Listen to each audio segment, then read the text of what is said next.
உனக்கு எந்த convenient time இருக்கோ அந்த டைம்ல உட்காந்து படி. என் பையன் ராக் பண்றானே. கனவு காணுங்கள். கனவு என்பது நீ தூக்கத்தில் காண்பதில்லை, உன்னை தூங்க விடாமல் செய்வது.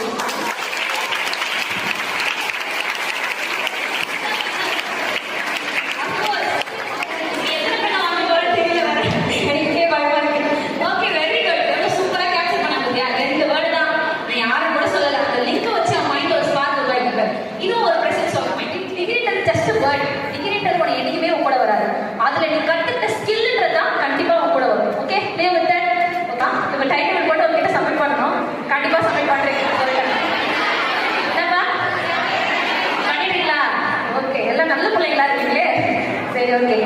தீயா படிக்கணும். 3 months தான், 4 months தான். இதுதான் படிக்கிறோம். நம்ம மார்க் வாங்குறோம். ஸ்கூல் ஃபர்ஸ்ட் என்ன, ஸ்டேட் ஃபர்ஸ்ட் வாங்கணும் படிக்கணும். அப்பதான் விஜய் நாங்க எல்லாரும் பிரைஸ் வைக்கும்.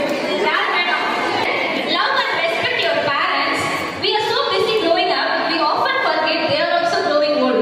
நம்ம வளர்றதுல ரொம்ப துடிப்பா இருக்கோம், நம்ம பெரிய லெவல் ஆக நினைச்சிட்டு இருக்கோம். ஆனா நம்ம ஒரு விஷயம் நோட் பண்ணவே மாட்டோம். நம்ம பேரண்ட்ஸ் ஓல்ட் ஆகிட்டே போறாங்க இல்லையா? அவங்களோட லைஃப் ஸ்பேன் குறைஞ்சிட்டே வருது, உங்க லைஃப் ஸ்பேன் அதிகரிச்சுட்டே போகுது. அதை என்னைக்கா நீங்க மைண்ட் பண்ணிருக்கீங்களா, யோசிச்சிருக்கீங்களா? சரி, இவ்வளவு நேரம் கண்டினியூஸா பேசுறதுக்கு எனக்கு ஒரு பேக் போனா, என்னோட கான்பிடன்ஸா என் கூடவே இருந்த ஒரு பர்சன் பத்தி தான் இங்க சொல்ல போறேன். எம்காம் படிக்கிறப்போ என்னோட ரிலேட்டிவ்ஸ்ல இருந்து நிறைய பேர் சொன்னாங்க, பொண்ணு எதுக்கு 2 டிகிரி படிக்கிறீங்க, 2 டிகிரி படிச்சுட்டு உனக்கு காப்பாற்ற போகுது அப்படின்னு சொன்னாங்க. ஸோ அந்த டேட்